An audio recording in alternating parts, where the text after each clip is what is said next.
ఏమ్మా ఈ కరెంట్ కావాలా? కరెంట్ కూడా అసే నువ్వు ఈడ కూర్చున్నావా? ఏం దగ్గట్లో వస్తేవి కూసా ఏడిది నీకు ఒకటి తెలుసా? ఏడు చెప్పు. మానసక్క కోమా పోయిందంట.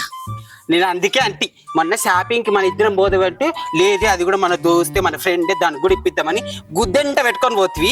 ఈ రోజు చూడు అది మొన్న మనం దొరకపోతే ఈరోజు మనం దొరకపోకుండా కోమా పోయింది బొమ్మ. అయ్యో అసలు కోమా అంటే తెలుసా? నేను ఏంటిది ఇంకా అమెరికానో ఇంగ్లాండో ఇంకా గోవాలో ఏమో అంటారు అట్లే గదొక ఊరుంటది. ఈ పిచ్చిదానా అది కాదే, హాస్పిటల్లో కోమా పోయిందంట. హాస్పిటల్ వరకు కోమానా? అసే హాస్పిటల్లో కోమా అంటే ఎట్లుంటది తెలుసా? పడుకొని ఇట్లానే పడుకుంటారు చూడు, అగో అది కోమా అంటే. అయితే పద మనం కూడా పంపావి. ఇంట్లో పనులన్నీ తప్పుతాయి. అక్కడ బట్టలు బట్టలు ఉతికేది, బట్టలు తుడిసేది, అట్లు తోమేది, వంట వండేది అన్ని తప్పుతాయి. పడుకుందా నీకు చెప్పడం నా బుద్ధి తక్కువ. కూర్చోయనే.